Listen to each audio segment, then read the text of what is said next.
We were just chilling in front of the television, idly watching the colorful images without thinking too much about its actual content.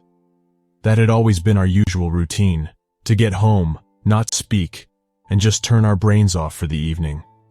But on that night in particular, all of our phones went off within 15 seconds of each other. We all jumped to attention in confusion, checking our phones simultaneously.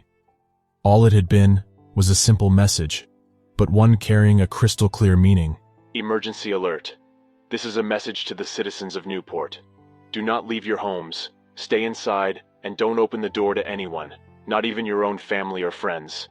This is not a test. Stay inside. Turn off the lights.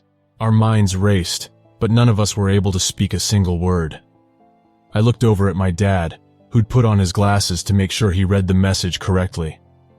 My mother seemed worried, her eyes filled to the brim with panic. "What is this?" my dad finally asked. While the message was clear, it didn't really explain the situation.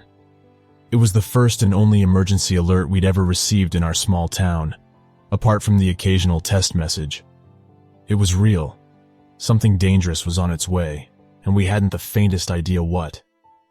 I went over to the window, only to see each and every one of our neighbors begin to turn the lights off.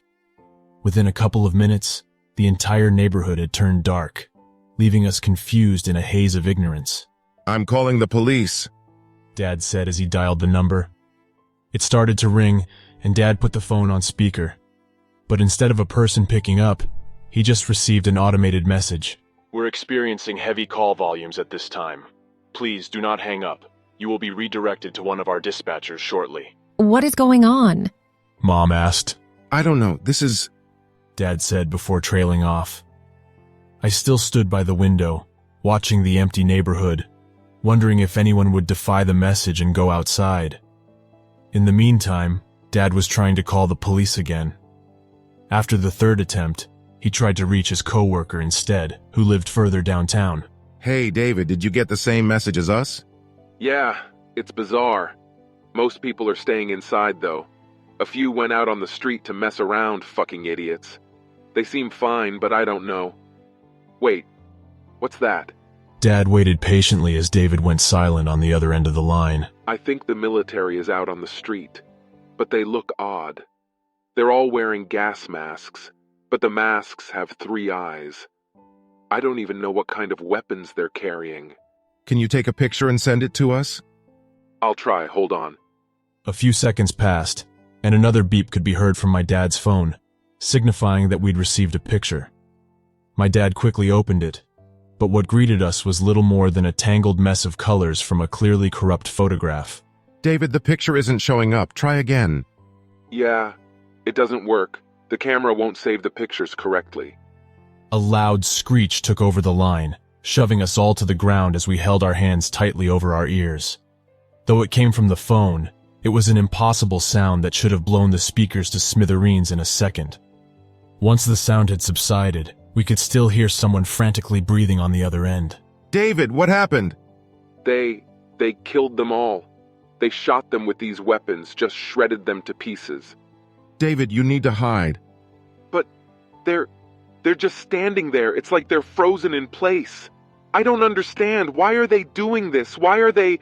His words froze in his throat. God, they saw me. They're coming towards me. Then the line fell dead. Dad tried to call David back up, but no one responded. Our house fell dead silent, only interrupted by the intermittent beeps produced by the calling phone. My mom wandered nervously around the house, and I just stared at the window, paranoid that something might break through the door. "He's gone, for fuck's sake. David, pick up the damn phone." Dad mumbled to himself. That's when I saw them, walking down the street. They weren't moving normally, and their steps were too quick, each movement snapping into place. They were wearing strange uniforms that might have looked like military uniforms in the dark, but once they got closer, it was clear they weren't even human. One of the neighbors' doors shut open, and the Johnsons came running towards the military, thinking they were finally safe. But no sooner had they been spotted by the marching creatures before they lifted their weapons. The same screech filled the neighborhood, almost knocking me to the ground as the air literally started to vibrate. The family screamed in agony for a moment, but within seconds, their bodies just started disintegrating, until all that was left was a pile of flesh that resembled minced meat. I wanted to scream, but before I got the chance, my dad put his hand over my mouth. Do you want to die? Keep your mouth shut, he whispered. Just that mere sound briefly turned the creature's attention in our direction, but once we fell silent, they just stopped. There they stood, as if frozen in time. For minutes, all we could do was stare at them in shock. Then, one of the neighbor's automatic lights turned on, triggered by the cat returning home. The same second, the creatures all turned to the house, raising their weapons and firing, as the loud sound rang through the house. My dad grabbed me and my mom. We were taking the opportunity to flee to the basement, where we prayed we might be safe at least for a while. We never even saw what happened to the neighbor's house. We just heard the screams of agony as they all fell to pieces. Now we're just hiding down here, without food, without water. We've tried to call for help, but no one is picking up. Either everyone else is dead, or the rest of the world has been left in the dark about what's currently happening in our city. I don't understand why no one has come to help us. Maybe they just think we're already dead. So I'm sending this, a hopeless call for help. If anyone out there receives this, please save us. We don't have much time left.